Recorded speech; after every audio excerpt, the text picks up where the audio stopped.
ঈদ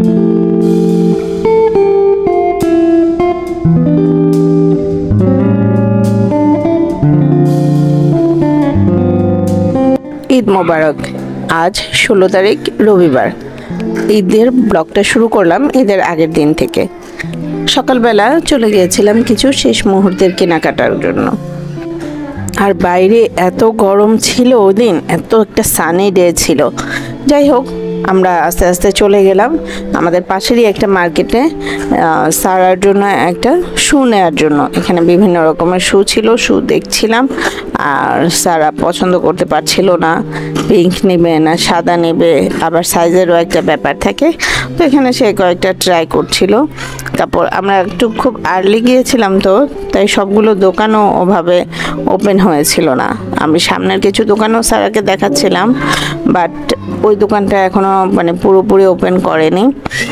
আবার আরেকটাতেও দেখি সে ওপেন করেছে মাত্র, জাস্ট ক্লিন করছিল। তাই আর আমাদের হাতে বেশি অপশান ছিল না, একটা দুটো দোকান দেখেই আমরা আমাদের শুটা নিয়ে নিলাম এবং যা আরও কিছু টুকটাক কেনাকাটা ছিল ওগুলো নিয়ে আমরা চলে আসলাম। পাশেই একটা দেখলাম যে 50% ডিসকাউন্টের অফার ছিল।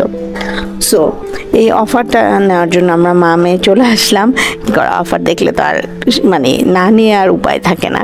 আমি এসেছি কিছু টুকটাক আমার রিফ্রেশমেন্টের জন্য, কিন্তু এখন সারাও বায়না ধরেছে ওর চুলটা একটু নতুন হেয়ার কাট দেওয়ার জন্য। সো ওকে হেয়ার কাট দিতে বসিয়ে দিলাম, দিয়ে আমি একটু আমার কিছু পার্সোনাল রিফ্রেশমেন্ট করে নিচ্ছি। সো একটু রিল্যাক্সেরও টাইম। এদিকে উঠে দেখি সারার হেয়ার কাটটাও হয়ে গেছে, হেয়ারে একটু স্পাও দিয়ে দিয়েছে, ভালো হয়েছে। চুলগুলো বেশ রাফ হয়ে গিয়েছিল। তারপর আমরা মামে দ্রুত বেরিয়ে গেলাম, কারণ ঈদের আগের দিন সময় বেশি নেই, বাসায় যেতে হবে, বাসায় অনেক কাজও আছে। যেতে যেতে সারা যেখানেই মিরর পাচ্ছে সেখানেই তার হেয়ারগুলো দেখছিল। আসলে অনেক পছন্দ হয়েছে তার হেয়ার কাটটা। তারপর ওগুলো করে আমাদের ফিরতে ফিরতে প্রায় সন্ধ্যায় হয়ে গিয়েছিল। আমরা খুব জলদি তাড়াতাড়ি বাসায় ফিরছিলাম। আর বাসায় ফিরেই প্রথম কাজে লেগে পড়লাম আমি সারার হাতে মেহেদি পরানো, কারণ এটা দিয়েই আমার ঈদটা শুরু হয়। আর এই যে আমার আশেপাশে যে সাউন্ডগুলো পাচ্ছেন, আজকে ঈদের দিনে আমি ভয়েস দিচ্ছি, তো এখনও গরু কাটাকাটি হচ্ছে, সেই সব সাউন্ড আসতেছে, এটা একটু ইগনোর করে নেবেন। তো সারার 2 হাতে মেহেদি পরানো শেষ। এরপর আমি চলে গেলাম আমার রান্নাবান্না সেকশানে, কিচেন সেকশানে। কিছুটা রান্না আজকে রাত্রে প্রিপেয়ার করে রাখবো, যাতে ঈদের দিন সকালে একটু তাড়াতাড়ি হয়ে যায়। তো আমি এখানে একটু নবাবী সেমাই বানানোর জন্য বিভিন্ন জিনিসগুলো নিয়ে নিয়েছি। সেমাই, কনডেন্স মিল্ক, ঘি, ক্রিম, লিকুইড দুধ, তারপর হচ্ছে বাদাম, পেস্তা, যা যা লাগে আর কি, বাদাম, কিশমিশ, এগুলো সব রেডি করে নিয়েছি। আমি এখন হচ্ছে সেমাইটা আগে রেডি করে নিব। সেমাইটা রেডি করব, আর কিছু কাজ মশলাপাতির যে কাজ আছে ওগুলো একটু গুছিয়ে রাখবো। আমি সেমাইটা ভেজে দিয়ে দিয়েছি, এখন উপরে ক্রিমটা দিয়ে দিচ্ছি। ক্রিমটা একটু সেট হলে তারপর আমি উপরে আরেকটা লেয়ার দিয়ে দেব।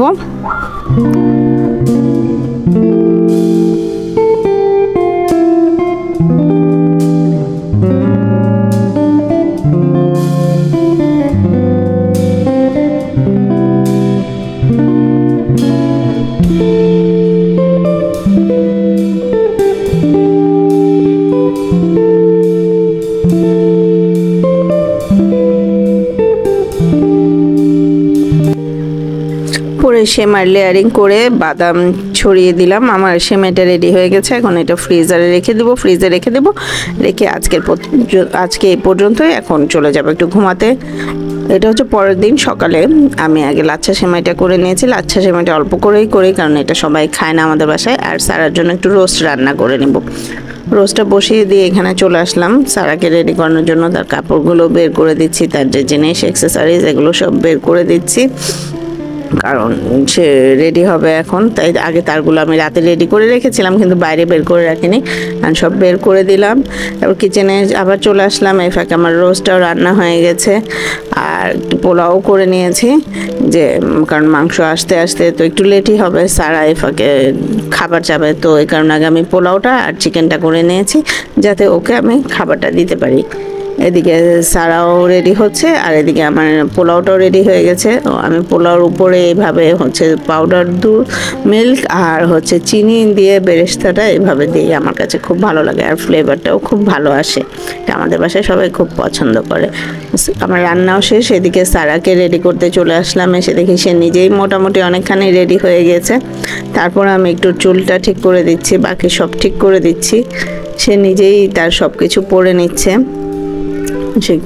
ঈদের দিন আসলে সে খুব খুশি হয়, কারণ সে অনেক বেশি সাজতে পারে। এদিন কোনো রকম বাধা নিষেধ থাকে না, ঘোরাঘুরি, খেলা সব কিছুতেই আসলে বাচ্চাদের এটাই খুশি, এটাই ঈদ আনন্দের খুশি।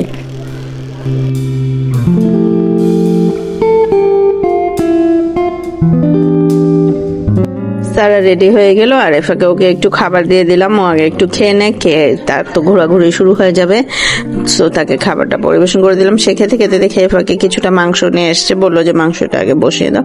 তো আমি কিছুটা মাংস নিয়ে নিলাম। এখন এই মাংসটা আগে রান্না বসিয়ে দেই, তারপরে হচ্ছে বাকি কাজ পরে। মাংসগুলো সব রেডি করে একদম মশলা টসলা সব দিয়ে একবারে মেখে হচ্ছে চুলায় তুলে দেবো। এখানে মাংসগুলো দিয়ে দিলাম আর হচ্ছে যা যা গুঁড়া মশলা থাকে সব গুঁড়া মশলাগুলো দিয়ে দিলাম। দিয়ে আদা রসুন বাটা একসাথে করা, আদা রসুন জিরা বাটা যেগুলো থাকে সেগুলো দিয়ে দিলাম। দিয়ে হচ্ছে এখন একটু হাতে ভালো করে এটাকে মেখে নেব। আর এখানে পেঁয়াজ দিয়ে দিলাম। পেঁয়াজ আসলে আমার যে হেল্পিং হ্যান্ডটা থাকে ও বাড়ি যাওয়ার আগে সব কেটে দিয়ে গেছে, তো ডিপ করা, ওখান থেকে পেঁয়াজ ছাড়াতে পারছিলাম না। তাই আগে ভাবলাম আগে এগুলো মেখে বসিয়ে দিই, তারপর হচ্ছে পেঁয়াজটা ছাড়াতে রেখে দিলাম, একটু ছেড়ে যাবে একটু পরে, তারপর পেঁয়াজটা উপর থেকে দিয়ে দেবো।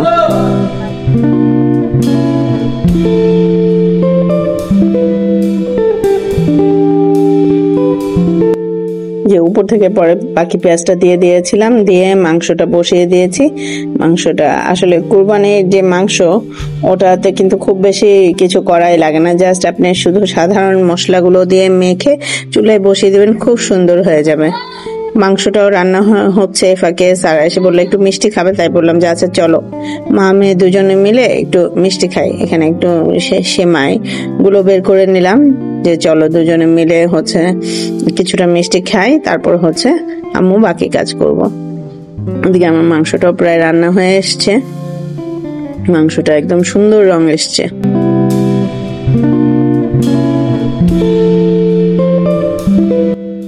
আমার মাংসটা প্রায় রান্না হয়ে গেছে, প্রায় বলতে কি একদম হয়ে গেছে। ঈদের দিন আপনাদের বাসায় কি কি রান্না হয় সেটা অবশ্যই কমেন্ট করে জানাবেন। আর হচ্ছে আজকের ভিডিওটা কেমন লাগলো তাও সবাই অবশ্যই জানাবেন। সবাই ভালো থাকবেন, আনন্দে থাকবেন এবং সুস্থ থাকবেন। আজকে এই পর্যন্তই, দেখা হবে পরবর্তী কোনো ব্লগে। ঈদ মোবারক সবাইকে এবং আসসালামু আলাইকুম। সবাই ভালো থাকবেন, আল্লাহ হাফেজ।